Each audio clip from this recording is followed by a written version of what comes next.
വൈകുന്നേരത്തെ മങ്ങിയ സൂര്യപ്രകാശം ആ വലിയ തറവാട് വീടിന്റെ വരാന്തയിൽ വീണുകൊണ്ടിരിക്കുമ്പോൾ പുറത്തുനിന്ന് നോക്കുന്നവർക്ക് അതിന്നും ഒരു സമ്പന്നതയുടെ പ്രതീകമായിരുന്നു. തിളങ്ങുന്ന നിലം, അലങ്കാരമുള്ള മരപ്പണികൾ, നീണ്ടുകിടക്കുന്ന പറമ്പ്, എല്ലാം ഒരുപാട് സമ്പത്തിന്റെ കഥകൾ പറയുന്നവ. പക്ഷെ ആ വീടിന്റെ ഉള്ളിൽ ഒരിക്കൽ സ്നേഹവും ചിരിയും നിറഞ്ഞിരുന്ന ഇടങ്ങളിൽ ഇപ്പോൾ ഒരു അദൃശ്യമായ തണുപ്പ് പതിഞ്ഞിരുന്നു. ആ തണുപ്പിന്റെ മധ്യത്തിൽ ഒരു കോണിൽ ഒറ്റയ്ക്കിരിക്കുന്ന ദേവയാനിയമ്മ. ജീവിതം മുഴുവൻ മക്കൾക്കായി കഷ്ടപ്പെട്ട അവർക്ക് ഇപ്പോൾ സ്വന്തമായ വീട്ടിൽ പോലും ഒരു അതിഥിയുടെ സ്ഥാനം മാത്രമായിരുന്നു. ചെറുപ്പത്തിൽ ആ വീടിന്റെ ഓരോ ചുവരിലും അവരുടെ ചിരിയും അവരുടെ ശബ്ദവും നിറഞ്ഞിരുന്നു.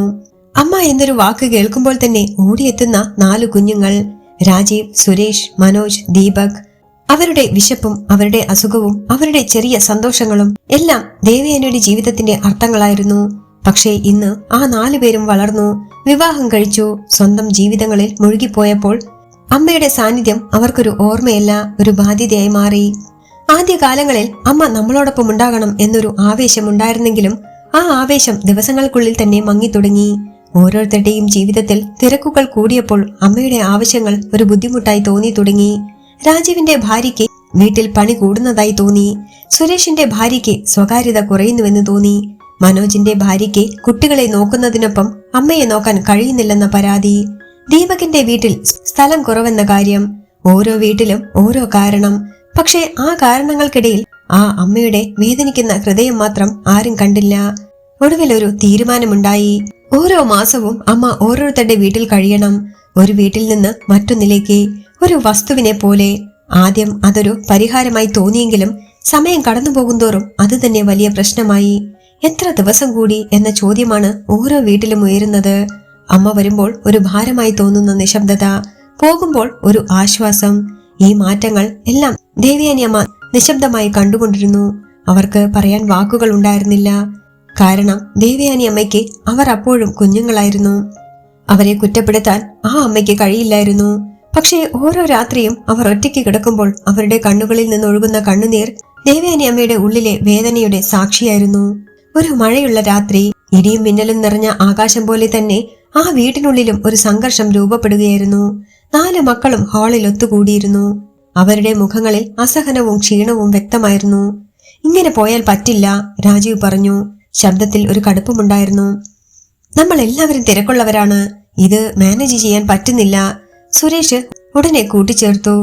എന്റെ വീട്ടിലാണെങ്കിൽ സ്ഥലമില്ല, ഞാൻ തുറന്നു പറയാം, എനിക്ക് ബുദ്ധിമുട്ടാണ്. മനോജ് പറഞ്ഞു. വൃദ്ധസദനത്തിൽ കൊണ്ടാക്കിയാലോ? ആ അഭിപ്രായം വായുവിൽ തങ്ങി നിന്നു. ദീപക് തലയാട്ടി. ആ, അത് ഓക്കെയാണ്. പക്ഷേ ഇടയ്ക്കിടെ പോയി കാണേണ്ടി വരുമോ? അത് ചിലപ്പോ ഇതിനേക്കാൾ ബുദ്ധിമുട്ടാകും.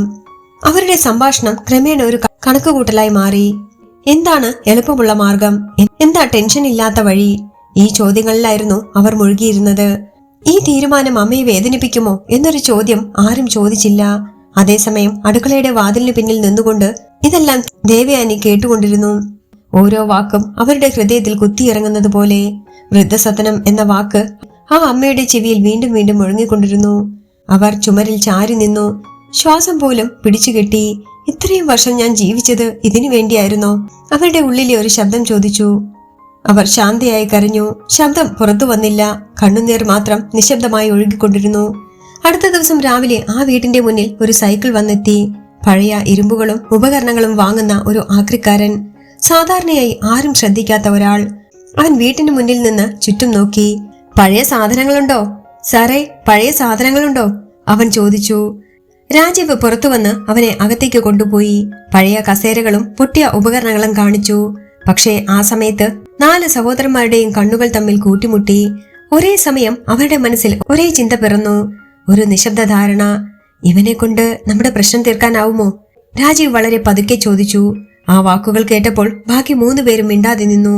പക്ഷേ അവരുടെ മൗനം അതൊരു സമ്മതമായിരുന്നു.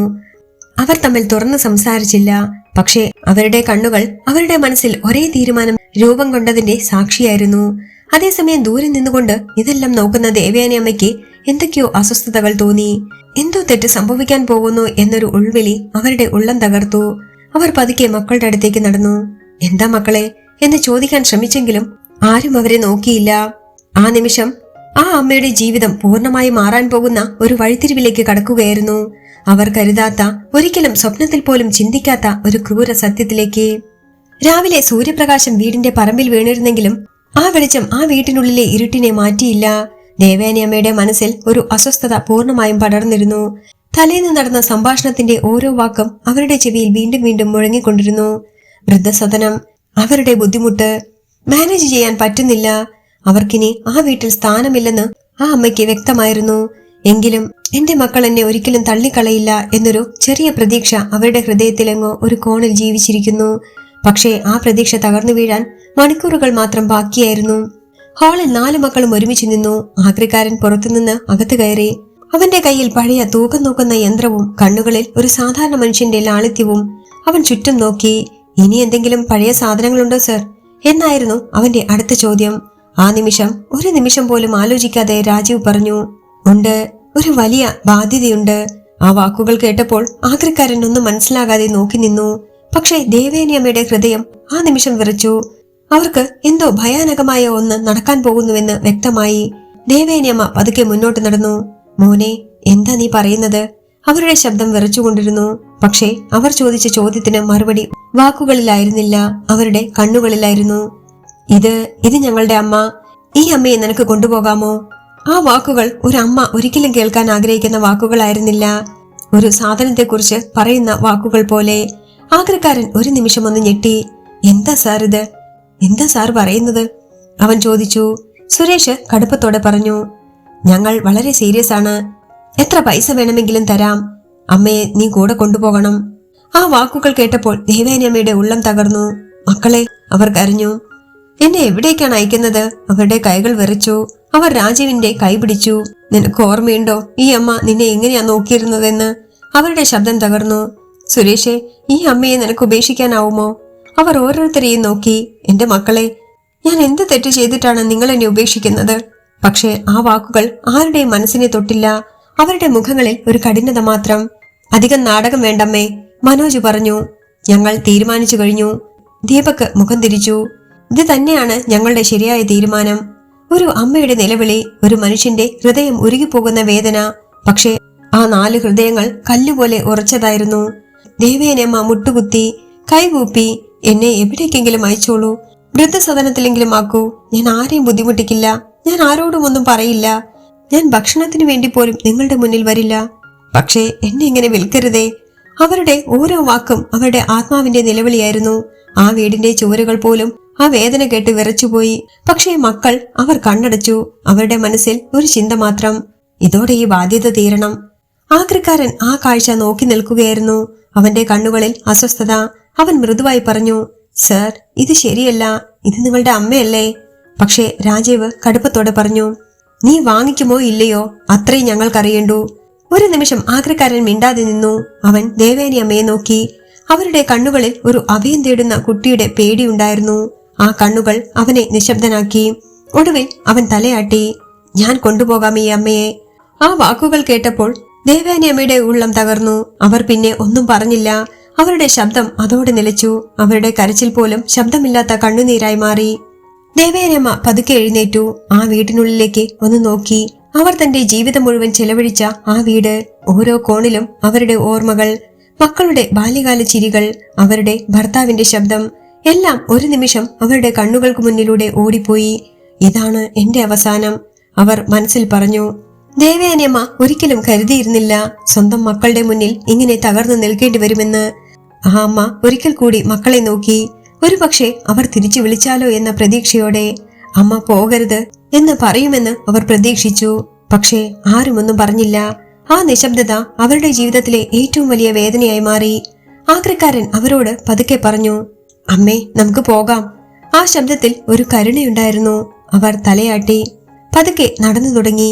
ഓരോ ചുവടും അവരുടെ ഹൃദയത്തിൽ ഒരു മുറിവായി മാറി. വീടിന്റെ വാതിൽ കടന്നപ്പോൾ അവർ ഒരു നിമിഷം നിന്നു. എന്നിട്ട് പിന്നോട്ട് നോക്കി. എന്റെ മക്കൾ. പക്ഷേ അവർ മുഴുവനാക്കിയില്ല. കാരണം അവർ ഇനി അവരുടെ മക്കളല്ലെന്ന് അവർക്ക് തോന്നി. ആ വാതിലടഞ്ഞപ്പോൾ ഒരു അമ്മയുടെ ജീവിതം, ഒരു അധ്യായം പൂർണ്ണമായും അവസാനിച്ചു. പുറത്ത് ചൂടുള്ള സൂര്യപ്രകാശം, പക്ഷേ അവരുടെ ഉള്ളിൽ ഒരു തണുത്ത ഇരുട്ട് മാത്രം. ആക്രിക്കാരന്റെ പഴയ സൈക്കിളിനൊപ്പം അവർ നടന്നു.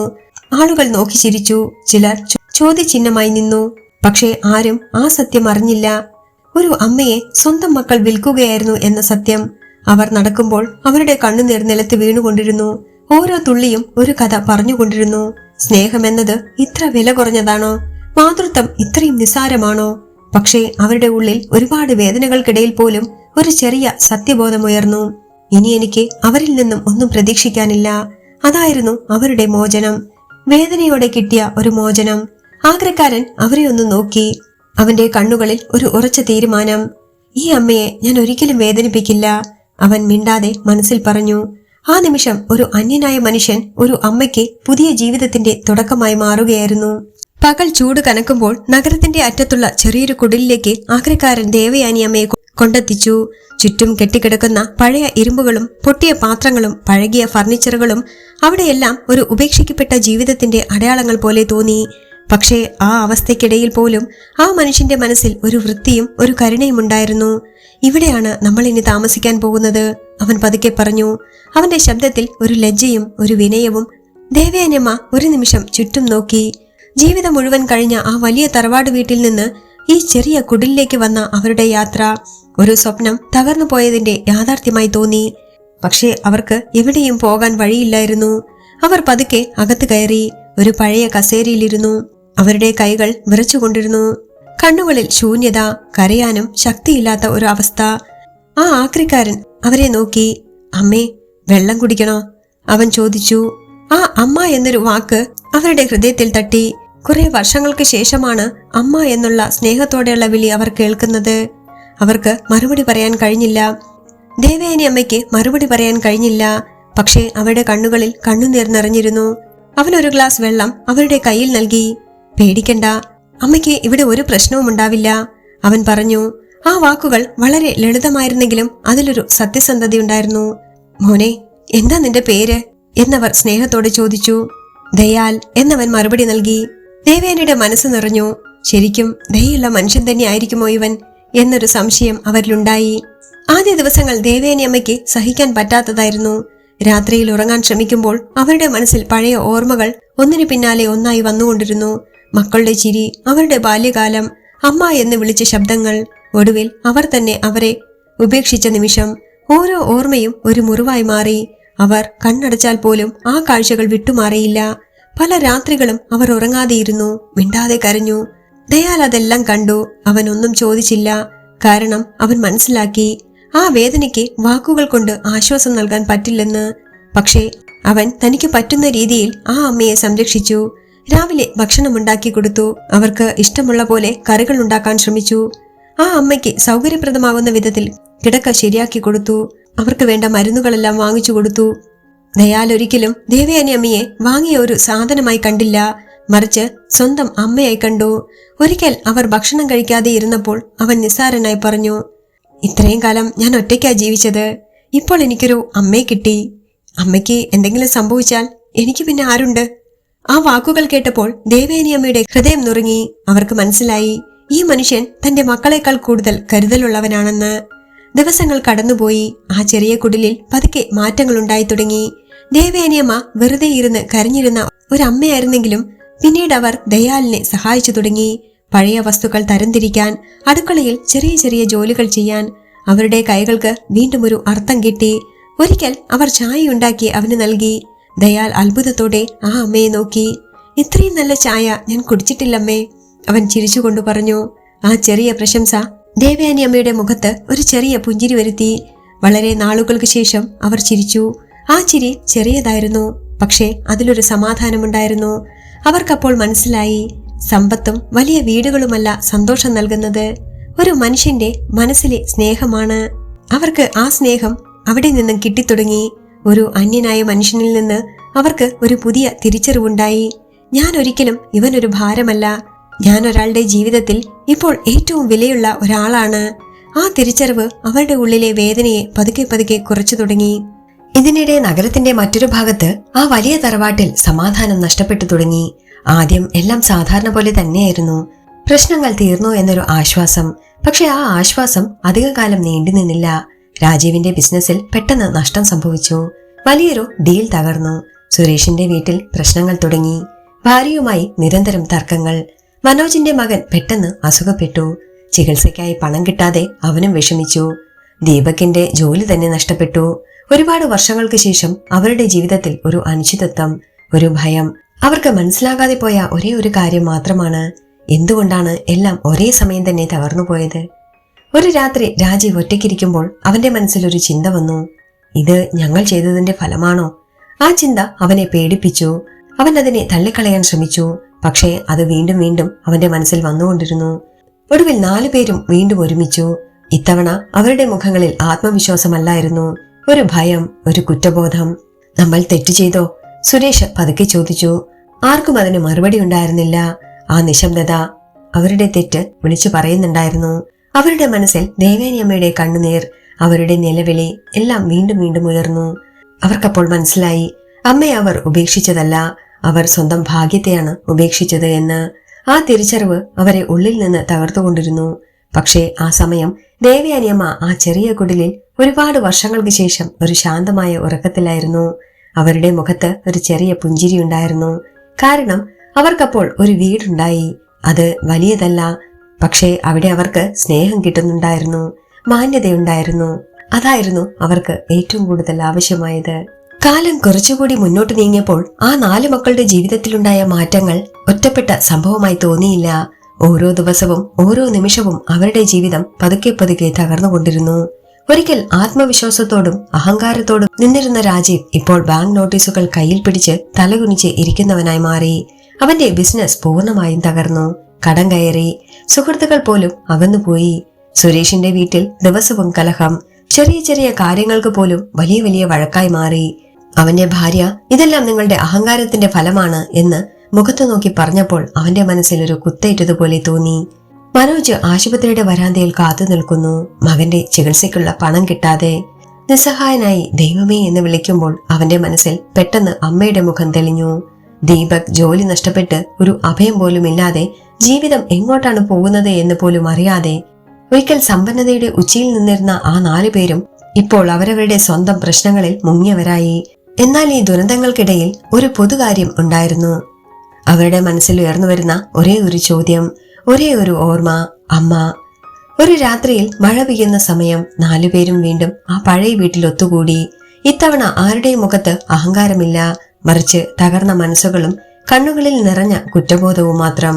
ആരും ആദ്യം സംസാരിക്കാൻ ധൈര്യം കാണിച്ചില്ല. ഒടുവിൽ രാജീവ് പറഞ്ഞു തുടങ്ങി, നമ്മളൊരു വലിയ പാപം ചെയ്തു. ആ വാക്കുകൾ കേട്ടപ്പോൾ ബാക്കി 3 പേരും തലയാട്ടി. അവരുടെ കണ്ണുകളിൽ കണ്ണുനീർ നിറഞ്ഞു. സുരേഷ് കരഞ്ഞുകൊണ്ട് പറഞ്ഞു, അമ്മ നമ്മളെ ഒരിക്കലും തള്ളി പറഞ്ഞിട്ടില്ല, പക്ഷെ നമ്മൾ. അവന്റെ ശബ്ദമിടറി. മനോജ് കൈ തലയിൽ വെച്ചിരുന്നു. നമ്മൾ നമ്മുടെ അമ്മയെ വിറ്റു. നമ്മൾ അമ്മയെ വെറുമൊരു വസ്തുവായി മാത്രം കണ്ടു. ആ വാക്ക് പറയുമ്പോൾ അവൻ വിറച്ചിരുന്നു. ദീപക് പൊട്ടിക്കരഞ്ഞു. എനിക്കിനി ഈ ജീവിതം സഹിക്കാൻ പറ്റില്ല, എനിക്കെന്റെ അമ്മയെ കാണണം. ആ നിമിഷം 4 പേരും ഒരേ തീരുമാനത്തിലെത്തി. എന്തു വില കൊടുത്തും അമ്മയെ തിരികെ കൊണ്ടുവരണം, ക്ഷമ ചോദിക്കണം, അമ്മയുടെ കാലിൽ വീണ് കരയണം, നമുക്കമ്മ മാപ്പ് തരും എന്നൊരു ചെറിയ പ്രതീക്ഷ. അടുത്ത ദിവസം രാവിലെ തന്നെ അവർ യാദവിനെ തേടി പുറപ്പെട്ടു. നഗരത്തിന്റെ പല ഭാഗങ്ങളിലും ചോദിച്ചു. ഒടുവിൽ ഒരാൾ പറഞ്ഞു, നഗരത്തിന്റെ അറ്റത്ത് ഒരു ചെറിയ കുടിലുണ്ട്, അവിടെയാണ് യാദവ് താമസിക്കുന്നതെന്ന്. അവർ അവിടെ എത്തിയപ്പോൾ അവരുടെ ഹൃദയം വേഗത്തിൽ മിടിച്ചുകൊണ്ടിരുന്നു. ആ ചെറിയ പഴയ കുടിൽ അവരുടെ വലിയ തറവാട് വീട്ടിനോട് താരതമ്യം ചെയ്യുമ്പോൾ ഒന്നുമല്ല. പക്ഷേ അവിടെ നിന്നുകൊണ്ട് അവർക്കൊരു വിചിത്രമായ ഭയം തോന്നി. അമ്മ ഇവിടെ തന്നെ ഉണ്ടാവുമോ? രാജീവ് പതുക്കെ ചോദിച്ചു. അവർ അകത്ത് കയറി. അവിടെ കണ്ട കാഴ്ച അവരുടെ ഹൃദയം തകർത്തു. ദേവയാനിയമ്മ അടുക്കളയിൽ നിന്നുകൊണ്ട് ചായ ഉണ്ടാക്കുന്നു. അവരുടെ മുഖത്ത് ഒരു സമാധാനം, ഒരു പുഞ്ചിരി. അവർക്കടുത്ത് തന്നെ യാദവ് ഇരിക്കുന്നുണ്ടായിരുന്നു. എന്തൊക്കെയോ സംസാരിച്ച് ചിരിക്കുന്നു. ആ കാഴ്ച അവർ ഒരിക്കലും പ്രതീക്ഷിച്ചിരുന്നില്ല. അവർ കരുതിയത് അമ്മ വേദനയിൽ മുങ്ങിയിരിക്കുമെന്നാണ്. പക്ഷെ അവർ സന്തോഷത്തിലായിരുന്നു. ആ സന്തോഷം മക്കളുടെ ഉള്ളിൽ ഒരു വേദനയായി മാറി. അമ്മ എന്ന് രാജീവ് വിളിച്ചപ്പോൾ അവന്റെ ശബ്ദം വിറച്ചു. ആ വാക്ക് കേട്ടപ്പോൾ ദേവയാനിയമ്മ ഒന്ന് തിരിഞ്ഞു. അവരുടെ കണ്ണുകൾ 4 മക്കളെയും നോക്കി. ഒരു നിമിഷം സമയം നിശ്ചലമായി. അവരുടെ മുഖത്ത് ഒരു വികാരവും പ്രകടമായില്ല. ദേവയാനിയമ്മ അവരെ നോക്കി നിന്നു. ഒരിക്കൽ അവരുടെ ലോകം തന്നെയായിരുന്ന ആ 4 മക്കൾ ഇപ്പോൾ അവർക്ക് അന്യമായിരിക്കുന്നു. സുരേഷ് ഓടി വന്നു, അമ്മയുടെ കാലിൽ വീണു. അമ്മ, ഞങ്ങളെ രക്ഷിക്കണം, അവൻ കരഞ്ഞു പറഞ്ഞു. മനോജും ദീപക്കും രാജീവും എല്ലാവരും അവരുടെ മുന്നിൽ മുട്ടുകുത്തി. ഞങ്ങൾ വലിയ തെറ്റ് ചെയ്തു, ഞങ്ങളോട് ക്ഷമിക്കൂ അമ്മേ, ഞങ്ങൾക്ക് മാപ്പ് തരൂ അമ്മേ, ഞങ്ങളോടൊപ്പം അമ്മ വരണം. അവരുടെ ശബ്ദം വിറയ്ക്കുന്നുണ്ടായിരുന്നു. കണ്ണുനീർ നിലത്തേക്ക് ഇറ്റിറ്റ് വീണുകൊണ്ടിരുന്നു. അവർ പൊട്ടിക്കരഞ്ഞു. ഒരുപാട് വർഷങ്ങൾക്ക് ശേഷം. പക്ഷെ ആ കരച്ചിൽ വളരെ വൈകിയിരുന്നു. ദേവയാനിയമ്മ അവരുടെ മുന്നിൽ തല ഉയർത്തി നിന്നു. അവരുടെ കണ്ണുകളിൽ കണ്ണുനീറില്ല, മറിച്ച് ഉറച്ച സമാധാനം മാത്രം. അവർ പതുക്കെ പറഞ്ഞു, എന്നെ നിങ്ങൾക്കിപ്പോൾ ഓർമ്മ വന്നോ? ആ ഒരു ചോദ്യം തന്നെ അവരുടെ ഹൃദയം തകർത്തു. അവർ അവരെ എഴുന്നേൽപ്പിച്ചു. കരയണ്ട, ആ അമ്മ പറഞ്ഞു. പക്ഷേ ആ വാക്കിൽ ഒരു അകലമുണ്ടായിരുന്നു. ഞാൻ കരഞ്ഞപ്പോൾ നിങ്ങൾ കണ്ടിരുന്നോ? അവർ പതുക്കെ ചോദിച്ചു. ഞാൻ കൈകൂപ്പി ചോദിച്ചപ്പോൾ നിങ്ങൾ കേട്ടിരുന്നോ? ആ അമ്മയുടെ ഓരോ വാക്കും അവരുടെ മനസ്സിൽ ഒരു മുറിവായി. ഇപ്പോൾ നിങ്ങൾ കരയുന്നു. ഒരു നിമിഷം ദേവയാനിയമ്മ നിശബ്ദയായി. പക്ഷേ നിങ്ങൾക്കറിയാമോ, എന്റെ കണ്ണുനീർ ആ ദിവസം തന്നെ തീർന്നിരുന്നു. ആ വാക്കുകൾ കേട്ടപ്പോൾ രാജീവ് തലകുനിച്ചു. അവന് മറുപടി പറയാൻ വാക്കുകളില്ലായിരുന്നു. ദേവയാനിയമ്മ യാദവിനെ നോക്കി. ഇവൻ എന്നെ ഒരു സാധനമായല്ല കണ്ടത്, അവന്റെ അമ്മയെപ്പോലെ. അവർ ഒരു ചെറിയ പുഞ്ചിരിയോടെ അവനെ നോക്കി. ഇവനോടൊപ്പം എനിക്ക് സമാധാനം കിട്ടി. ആ വാക്കുകൾ കേട്ടപ്പോൾ 4 മക്കളുടെയും ഹൃദയം പൂർണ്ണമായും തകർന്നു. അവർക്കിപ്പോൾ മനസ്സിലായി, അമ്മയെ അവർ നഷ്ടപ്പെടുത്തി ശാശ്വതമായി. ഞാൻ നിങ്ങളോടൊപ്പം ഒരിക്കലും വരില്ല. ദേവയാനിയമ്മയുടെ ആ വാക്കുകൾ ഒരു അന്തിമ വിധി പോലെയായിരുന്നു. അവിടെ നിശബ്ദത പടർന്നു. കാറ്റിന്റെ ശബ്ദം പോലും കേൾക്കാൻ കഴിയുന്നത്ര.